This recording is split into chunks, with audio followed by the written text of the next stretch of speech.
What if there was a simple formula, a science-backed way to not just manage diabetes, but to actually reverse it? Well, today we're diving into a pretty radical approach that might just flip everything you thought you knew about this disease on its head. All right, we've got a packed agenda, so let's jump right in. We're going to start with this new formula for health. Then we'll break down the Nutritarian diet it's based on. After that, we'll get into something called toxic hunger versus true hunger. We'll also look at some of the surprising dangers of high-protein diets, and to wrap it all up, we'll give you a super practical 6-step action plan to make it all happen.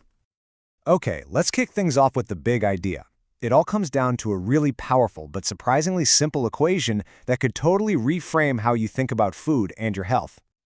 So the core belief here is pretty profound. Getting sick isn't just something that has to happen as you get older. Think about it. Your body is this incredible self-healing machine. The whole idea is if you just give that machine the right fuel, you create the perfect environment inside for it to do its job. Its natural ability to repair itself just kicks in. And this is the formula for that fuel. H equals N divided by C.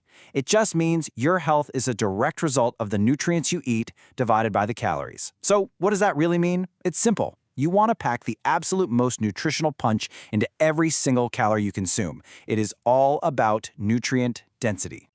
But you're probably wondering, does this actually work? Well, a study put this to the test, and the results are kind of staggering. They looked at hemoglobin A1C. That's basically your average blood sugar over a few months. The average person started at 8.2, which is, squarely in the poorly controlled diabetes range. And after following this plan, they dropped to 5.8. Just so you know, anything under 6.0 is considered non-diabetic. That's not just an improvement. That's a complete game changer, and it was done with diet alone. Okay, so that formula is great in theory, but what does it actually look like on your plate? That brings us to what's called the Nutritarian diet. Let's break down what eating for maximum nutrient density really means. And really, it's a tale of two food groups. On one side, you've got your high-nutrient, low-calorie powerhouses. We're talking green vegetables, berries, beans. These are the foods that literally fuel healing. These are your go-tos. On the other side, the stuff that works against you. White flour, sugar, processed junk, oils. These are low in nutrients and high in calories. It's really all about getting the most health bang for your calorie buck. Now, even within that healthy group, there are some absolute superstars. Yeah, beans, nuts, and seeds are amazing, but you really got to pay attention to cruciferous vegetables. Stuff like broccoli, cabbage, kale. The research here is pretty mind-blowing. Get this, increasing your overall plant intake by 20% might lower cancer risk by about 20%. But increasing just your cruciferous veggie intake by that same 20%, that could drop your cancer risk by up to 40%. That is a huge difference. All right, for our next section, we need to talk about your body's signals. Because, and this is a big one, that feeling you call hunger, well, it might not be hunger at all. This is such a crucial distinction to make. So there's toxic hunger. You know that feeling. It's that urgent, uncomfortable, I need to eat now feeling. Maybe it's a headache, or you feel tired, a little bit of brain fog between meals. Here's the kicker. That's not your body asking for more calories. It's actually a withdrawal symptom from a low-nutrient diet. It's your body screaming for micronutrients. True hunger is way different. It's a much calmer feeling, more in your throat and mouth. It's just a gentle signal that your fuel stores are getting low. It's not an emergency. And here is the absolute magic of it all. Once you start eating a high micronutrient diet, that awful toxic hunger, it just goes away. Like this quote says, you're not just improving your physical health, you're totally rewiring your brain's relationship with food. Those intense cravings that make you overeat, they just fade into the background because your body is finally getting what it was actually asking for all along. Okay, so this whole approach flies in the face of a lot of popular diets out there, right? Especially the ones that are all about high protein, specifically high animal protein. So let's take a minute and look at why that could be a real problem. So we need to talk about a hormone called IGF-1, or insulin-like growth factor 1. When we're kids, this stuff is our best friend. It's absolutely crucial for helping us grow. But here's the twist. In adults, high levels of IGF-1 can act very differently. It's stimulated by animal protein, and it can actually speed up aging and encourage disease.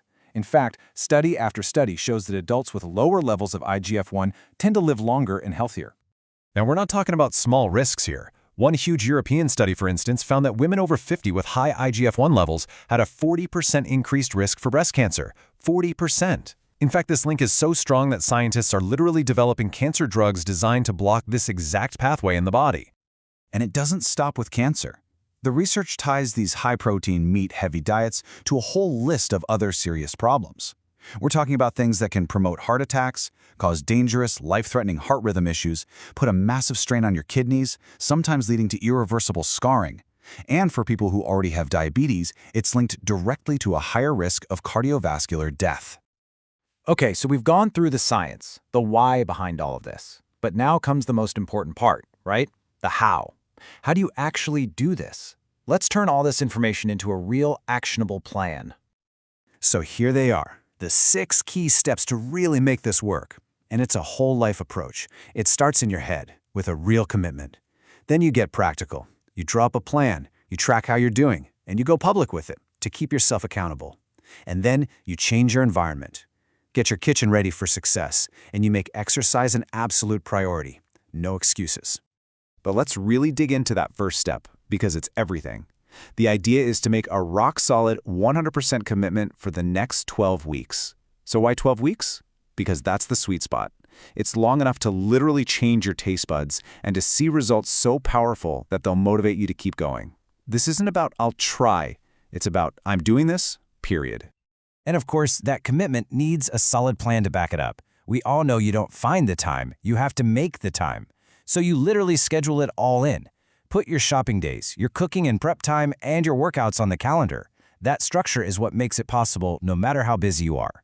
Your plan is basically the bridge that gets you from where you are now to where you want to be. So there you have it. The science is pretty clear and the action plan is all laid out. This whole approach is really about giving you the tools to take back control of your body and literally rewrite your own health story. The most important thing to remember is that the power is completely in your hands. So the only real question left is, what new health story are you going to create?